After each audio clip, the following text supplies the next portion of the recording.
নমস্কার, নববার্তা বাংলা নিউজে সবাইকে স্বাগত জানাই। আজকের সংবাদ শিরোনাম: শোকজের জবাব দিয়েই আরো বিদ্রোহী হুমায়ুন, চরম বেকায়দায় পড়ল তৃণমূল। কটাক্ষ করতে ছাড়লেন না বিজেপি নেত্রী অগ্নিমিত্রা পাল। সন্দীপ ঘোষ সহ 5 জন। সিবিআই এর চার্জশিটে মারাত্মক অভিযোগ। তোলপাড় রাজ্য। তৃণমূলের পার্টি অফিস ভেঙে দিন। চরম ক্ষুব্ধ বিচারপতি অমৃতা সিনহা। এবার বিরাট নির্দেশ কলকাতা হাইকোর্টের। দুর্দান্ত খবর, এক ধাক্কায় 7% ডিএ বৃদ্ধি রাজ্য সরকারি কর্মীদের। কবে থেকে মিলবে অতিরিক্ত টাকা জানুন। বাংলাদেশের হিন্দু নির্যাতন নিয়ে মোহাম্মদ ইউনূসের পাশে দাঁড়ালেন মমতার ক্যাবিনেট মন্ত্রী সিদ্দিকুল্লাহ। পরীক্ষার আগেই প্রশ্ন ফাঁস আরামবাগ পলিটেকনিক কলেজে। দেদার বিলি উত্তরপত্র। ধুন্ধুমার বেলঘরিয়া, প্রকাশ্যে রাস্তায় স্ত্রীর গায়ে কেরোসিন ঢেলে আগুন জ্বালিয়ে দিল স্বামী। সংবাদ শিরোনামগুলো শুনছিলেন, এবার জানাবো পুরো সংবাদ। প্রতিদিনের খবরের টাটকা আপডেট পাওয়ার জন্য আমাদের নববার্তা ইউটিউব চ্যানেলটিকে সাবস্ক্রাইব করুন।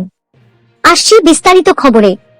ভরতপুরের তৃণমূল বিধায়ক হুমায়ুন কবির পরিষদীয় মন্ত্রী শোভনদেব চট্টোপাধ্যায়ের কাছে তার শোকজের জবাব দেন।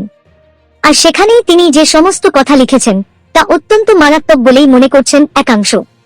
বিশেষ সূত্র মারফত পাওয়া খবর অনুযায়ী জানা গিয়েছে যে দলবিরোধী কথা বলার অভিযোগ উঠেছে এই তৃণমূল বিধায়কের বিরুদ্ধে, তা কার্যত অস্বীকার করেছেন তিনি। তার পাল্টা যুক্তি যে মুখ্যমন্ত্রীর ওপর চাপ কমাতেই অভিষেক বন্দ্যোপাধ্যায়কে সরকারে যুক্ত করার প্রস্তাব তিনি দিয়েছিলেন।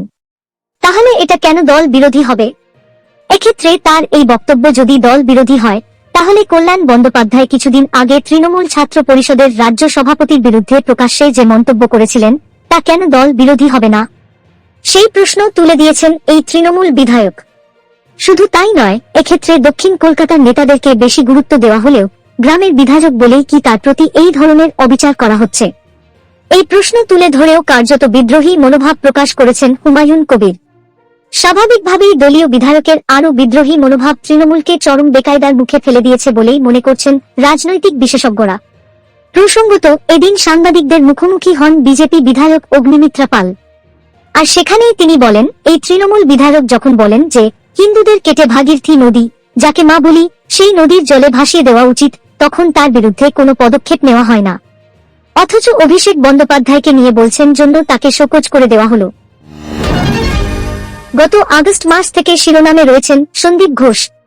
আরজিকর হাসপাতালে চিকিৎসক ধর্ষণ হত্যাকাণ্ডের পর একাধিকবার তাঁর ভূমিকা নিয়ে প্রশ্ন উঠেছে। অধ্যক্ষের পদ থেকে সরে দাঁড়ালেও বিতর্ক পিছু ছাড়েনি।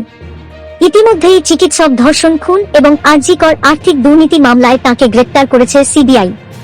আরজিকর আর্থিক দুর্নীতি মামলায় প্রথমে গ্রেপ্তার হয়েছিলেন সন্দীপ।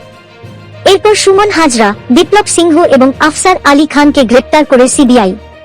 এখনো অবধি এই মামলায় শেষ গ্রেপ্তার হয়েছেন সন্দীপ ঘনিষ্ঠ চিকিৎসক নেতা আশিস পান্ডে। এরপর চার্জশিট জমা করেন তারা।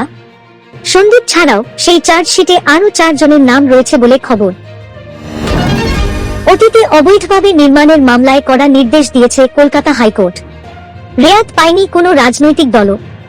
এবার সেই রকমই জমি সংক্রান্ত এক মামলায় তৃণমূলের পার্টি অফিস সরানোর নির্দেশ বিচারপতি অমৃতা সিনহার।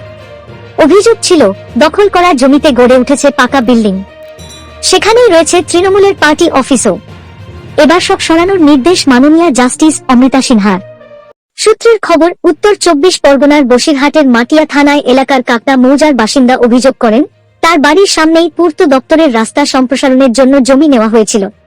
আর রাস্তার জন্য নেওয়া সেই জমি দখল করে গড়ে উঠেছে পাকা বিল্ডিং।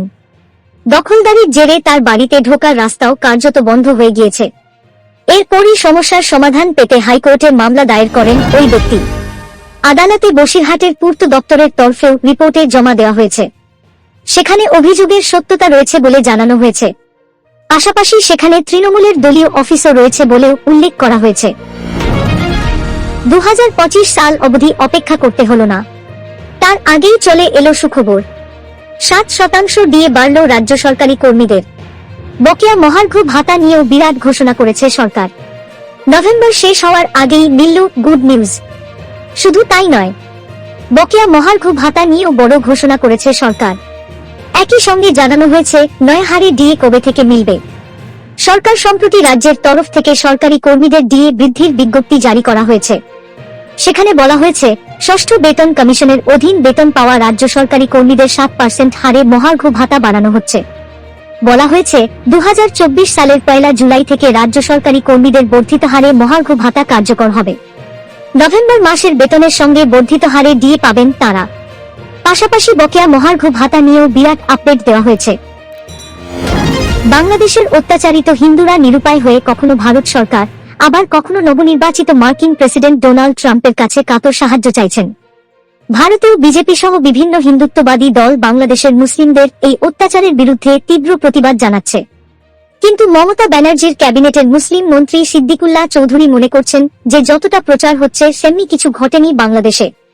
তার কথায় বাংলাদেশের হিন্দু নির্যাতন নিয়ে বাড়াবাড়ি হচ্ছে। শুধু তাই নয়, বাংলাদেশের হিন্দু নির্যাতন নিয়ে কেন্দ্রের নরেন্দ্র মোদী সরকারের কড়া বিবৃতির প্রতিক্রিয়ায় ইউনূস সাহেবও ভালো উত্তর দিয়েছেন বলে মন্তব্য করেছেন সিদ্দিকুল্লাহ।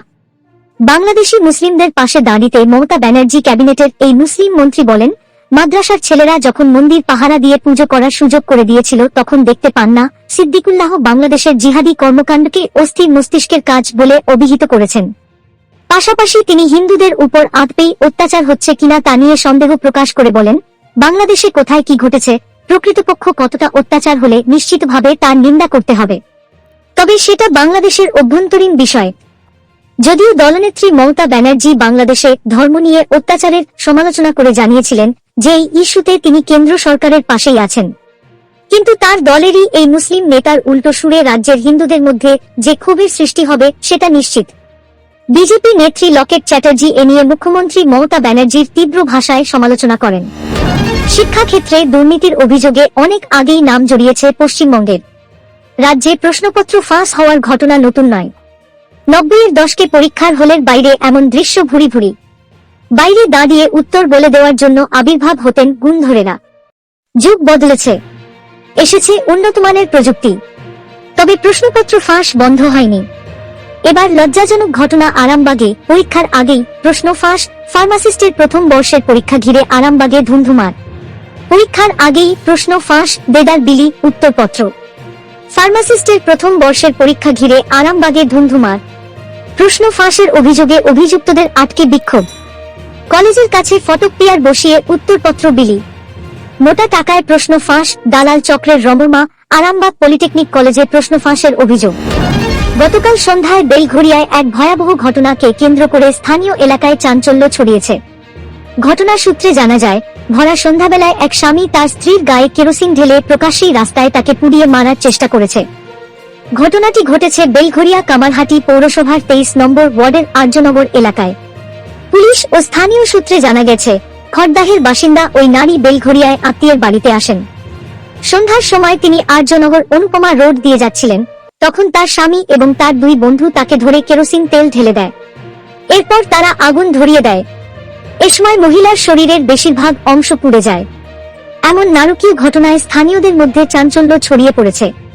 3 জনের বিরুদ্ধে ইতিমধ্যে অভিযোগ দায়ের করা হয়েছে। পুলিশ অভিযুক্ত 3 জনকে গ্রেপ্তার করেছে। কেন কি কারণ এই ঘটনা ঘটানো হয়েছে তা জানতে তদন্ত শুরু করেছে পুলিশ। এবার নজর রাখবো আজকের আবহাওয়ার খবরে। কলকাতা সহ গাঙ্গেয় বঙ্গের বিস্তীর্ণ এলাকাতে সর্বনিম্ন তাপমাত্রা মাথা চাড়া দেবে বলে জানিয়েছে আবহাওয়া দপ্তর। তবে আজ কলকাতা সহ গাঙ্গেয়বঙ্গের একাংশে হালকা বৃষ্টির সম্ভাবনা আছে। অপরদিকে উত্তরবঙ্গের তাপমাত্রা নেমেছে কালিম্পংয়ে 11.5, জলপাইগুড়িতে 14.4, কোচবিহারে 12.8, উত্তর দিনাজপুরে 15, বালুরঘাটে 18 ডিগ্রি সেলসিয়াসের কাছাকাছি। তবে বীরভূমের শ্রীনিকেতন ও সিউড়ির তাপমাত্রা থাকবে প্রায় 15.6 ও 15 ডিগ্রি যথাক্রমে। পরবর্তী সংবাদ দেখার আমন্ত্রণ জানিয়ে এখনকার মতো শেষ করছি। নববার্তা বাংলা সংবাদ দেখতে এবং অথেন্টিক টাটকা খবরের জন্য চ্যানেলটিকে সাবস্ক্রাইব করে রাখুন। ধন্যবাদ সবাইকে।